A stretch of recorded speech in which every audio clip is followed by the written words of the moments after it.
We want to give you a better understanding of how investigators think this whole thing played out. Here now is a map of the Crossroads Center from its website.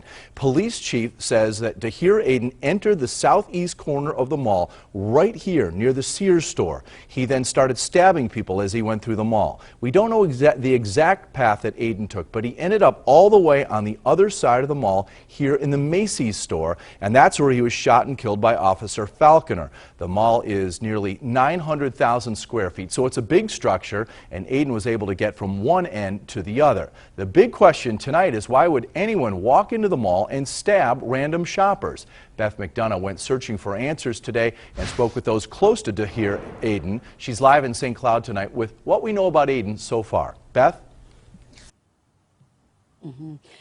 Well, Bill, we are standing outside of the apartment complex where Dahir Aden lived with his parents and the rest of his family members, a complex that was of particular interest to authorities today. You heard earlier, they served 2 search warrants here, going through a couple of apartments throughout the building on one floor, then another floor. They were looking for anything, any sort of evidence that might indicate what set him off. We are his father. This is Dahir Aden's father. He doesn't speak English, so a translator does the talking for him and describes Dahir. He was good. He was good. The last time Aden saw his 22-year-old son was around 6 p.m. Saturday. He reportedly went to the mall to buy a cell phone. A mere 2 hours later, He died at the mall.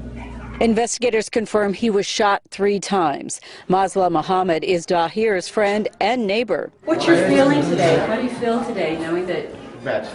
For the stabbing victims and Aden's family. His dad says Dahir was born in Somalia and lived in the U.S. the last 15 years. He went to Apollo High School and more recently college in St. Cloud. Well, he was a member of the Somali Muslim community. When asked about any possible link to extremist groups, the answer was swift and steadfast. Was he involved in any kind of Islamic State or anything like that? Islamic religion. Nothing. Nothing? Yep. Did you know him to be involved in any sort of radical group? Oh, no. No? Investigators confirmed they found Aden's car in the mall parking lot. It's been impounded. And while they've had contact with him 3 times in the past, it's been for minor traffic violations. Tonight, authorities also trying to figure out if Aden worked for a private security firm, as his uniform indicated. If so, which one and for how long. Authorities did say he was not an employee of the mall itself. Live in St. Cloud, Beth McDonough, 5 Eyewitness News. Somali Americans living in Minnesota say the attack is detrimental to their community.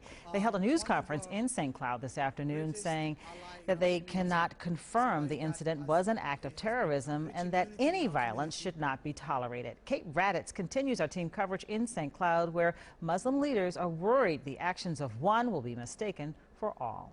For members of the Somali American community, Saturday's attack at the Crossroads Center Mall is devastating. But I'm also speaking for my family, people that call this place home, my 2 children.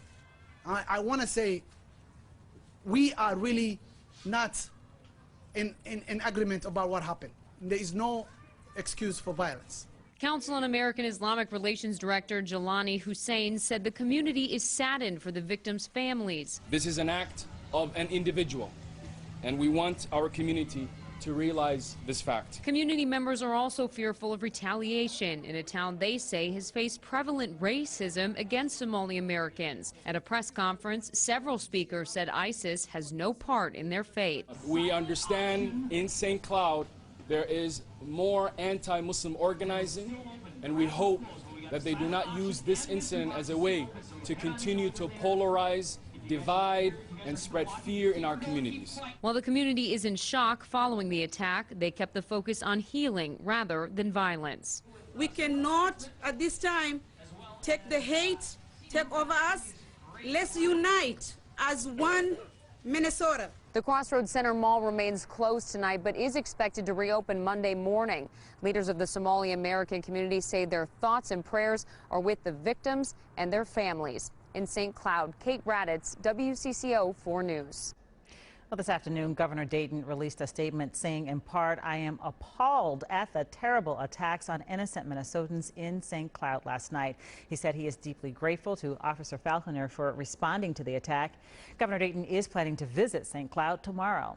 Stay with WCCO for continuing coverage of the mall attack. We will have the latest online and on our news starting at 4:30 a.m.